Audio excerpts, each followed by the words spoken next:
আওয়ামী লীগকে কি দয়া দেখাতে চাচ্ছে সরকার, না আওয়ামী লীগ নিয়ে বিপদে পড়ে গেছে সরকার, বাটে পড়েছে, যাকে সিম্পল বলা হয়। বাটে না পড়লে এই ধরনের খবরাখবর, এবং ধরেন এই গভর্নমেন্ট আসার পেছনে দৈনিক মানবজমিনের একটা ভূমিকা আছে। মানবজমিন সম্পাদক মতিউর রহমান চৌধুরী তার লিখনী একটা শক্ত অবস্থান ছিল, কিন্তু এই গভর্নমেন্ট আসার পরে এই গভর্নমেন্টের আবার চক্ষু শুরু হয়েছে মানবজমিন এবং মতিউর রহমান চৌধুরী। বিশেষ করে এই সরকারের প্রেস সচিব, যিনি প্রেস দেখেন, তিনি প্রেসের এই অন্যতম একজন লোককে নিয়ে তিনি তার বেশ তার ভালো না লাগার কথা বা অসন্তুষ্টির কথা জানাতে ভুলেন নাই। যাক, সেই মানবজমিন পত্রিকায় একটা রিপোর্ট আছে, সেই রিপোর্টের দিকে আমি যাওয়ার আগে আপনাদেরকে বলি যে আওয়ামী লীগ নিয়ে এতদিন ইউরোপীয় ইউনিয়ন হয়তো বাকি ছিল, এখন তো ইউরোপীয় ইউনিয়নও যোগ হয়েছে।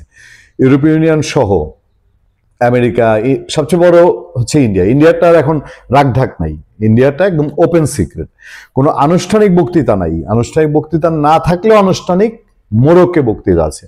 ইন্ডিয়ার পররাষ্ট্র মন্ত্রী জয়শঙ্কর, তিনি যখন এই কথাটা বলেন যে ওই দেশে তো বলা হয়, গভর্নমেন্ট বলছে প্রবলেমটা হলো আগের নির্বাচনগুলা একটা বড় অংশকে বাদ রেখে নির্বাচন করেছে, ওই নির্বাচন প্রশ্নবিদ্ধ, এই অভিযোগই তো। তাহলে এখন একটা সব কিছুর অংশগ্রহণে নির্বাচন করে দেখা, তাহলে তার ঝামেলা হয় না। ইন্ডিয়ার এই প্রেশারটা, এটার সাথে আমেরিকা আছে কিনা, এটার সাথে ইউরোপীয় অন্যান্য শক্তিশালী কান্ট্রি আছে কিনা, আমার মনে হয় নির্বাচনের এই যে তফসিল বলছে, এগুলো সামনে আস্তে আস্তে আরো ক্লিয়ার হয়ে যাবে, যথেষ্ট ক্লিয়ার হবে। এখন আওয়ামী লীগের ক্লিন ইমেজের মানুষজন ইলেকশন করতে পারবে, এরকম একটা, এটাকে আমি টোপ বলবো না কৌশল বলবো, না আওয়ামী লীগকে দয়া করে সুযোগ দেওয়া হয়েছে, কোনটা বলবো? পত্রিকার রিপোর্টেই কথাই বলছে যে ইন্ডিয়া যখন দেন দরবার করছে, ইন্ডিয়া দেন দরবার কার সঙ্গে করেছে? আমরা সবশেষ খবর জানি যে বাংলাদেশের নিরাপত্তা উপদেষ্টা খলিলুর রহমানের সঙ্গে ইন্ডিয়ার নিরাপত্তা উপদেষ্টা অজিত দোভালের কথা হয়েছে, কিন্তু এর বাইরে আরো অনেক অনেক দুতিয়ালি চলছে।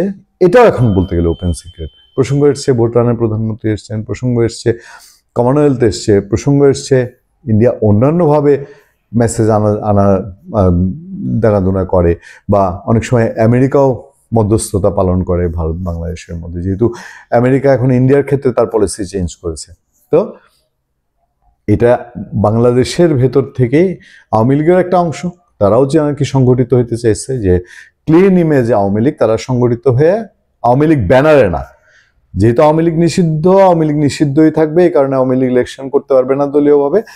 আওয়ামী লীগের ক্লিন ইমেজ, এখন ক্লিন ইমেজের সংজ্ঞা দাঁড় করাইছে, সেই সংজ্ঞাটা হইল যারা মানবতা বিরোধী অপরাধে অভিযুক্ত না। মানে সেই জুলাই আগস্টের অদ্ভুত কিছু মামলা তো এর আগে হয়েছে, ধরেন জুলাই আগস্টে ঘটনা ঘটেছে সত্য, তার কিছু সত্য মামলাও হয়েছে, কিন্তু আবার অদ্ভুতরে কিছু মামলা হয়েছে।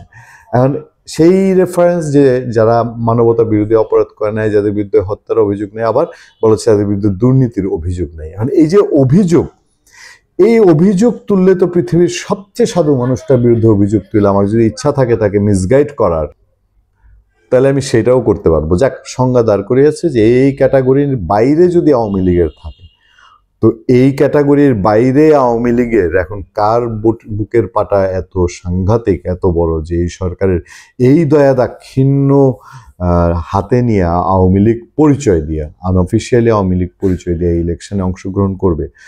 যাক, ওই মানবজমিনের রিপোর্টে শেষ অংশে বলা হয়েছে যে আওয়ামী লীগের এই টাইপের কিছু মানুষ সংগঠিত হয়েছে চেয়েছিল, এবং সরাসরি শেখ হাসিনার রেফারেন্স দিয়ে বলা হচ্ছে যে শেখ হাসিনা এটা গ্রিন সিগন্যাল দেন নেই। শেখ হাসিনা তিনি বলেছেন যে তিনি মানে এটাই তারা রাজি না, তারা আওয়ামী লীগ ফাইট করে। মানবজমিনের ওই নিউজের শেষ অংশে লেখা আছে আওয়ামী লীগ ফাইটের সিদ্ধান্ত নিয়েছে, এবং সে ফাইট করেই তার যে অধিকার, তার যে জনগণের ভোটাধিকার, এইটাকে সে প্রতিষ্ঠিত করবে। এই হচ্ছে মোদ্দা কথা।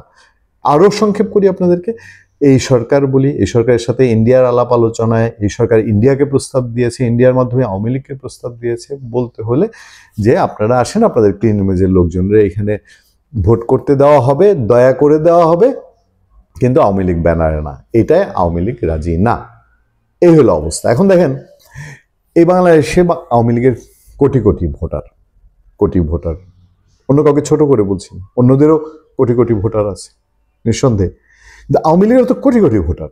সেই কোটি কোটি ভোটারকে বাদ দিয়ে আপনি তাদেরকে দয়া দাক্ষিণ্যের মধ্যে একটা ইলেকশনে আনতে চান।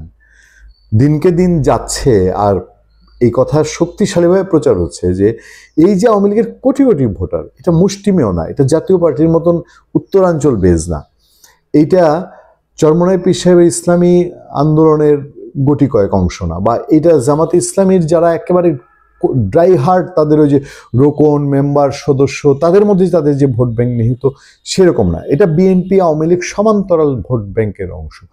সেই অংশটাকে আপনি বাদ দিয়ে একটা ইলেকশনে তাকে আবার নানান রকম পকেট করে দিবেন যে তোমার লোকগুলো এমনি ইলেকশন করবে, অমনি ইলেকশন করবে।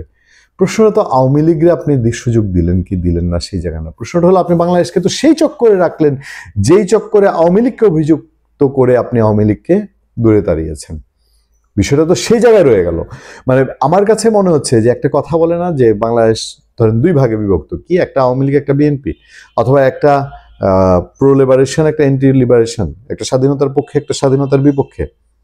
তো এখন কি এরকম সিচুয়েশন চলতে থাকবে যে আচ্ছা স্বাধীনতার পক্ষে যারা আছে তারা এই 15 বছর দেশটা বা 20 বছর দেশটা যেমনে পারে সেমনে তাদের অনুগত লোকজন নিয়ে ভোগ করবে, সুখ করবে, শান্তি করবে, আরামসে থাকবে, স্বাধীনতার বিপক্ষে একটা অংশ থেকে যাবে, এরা 15-20 বছর জলে জঙ্গলে থাকবে, যান হাতে নিয়ে দৌড়াবে।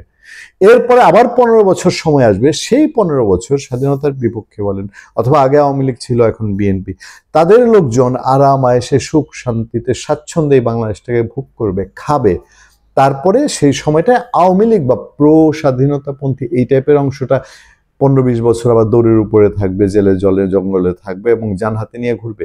এরকম দুই ভাগ মানে ডিভাইডেড করে দেশটার ক্ষমতা ভাগাভাগি করে নেওয়ার মতো একটা উপক্রম না। যদি ধরেন যে 15-20 বছর আওয়ামী লীগ তো করেছে, আওয়ামী লীগ তো 14, 24, 16 বা 18 নির্বাচন সেভাবেই করেছে, একটা অংশকে যেভাবে হোক বাইরে রেখে করেছে এবং ইন্টেনশনালি বাইরে রেখে করেছে।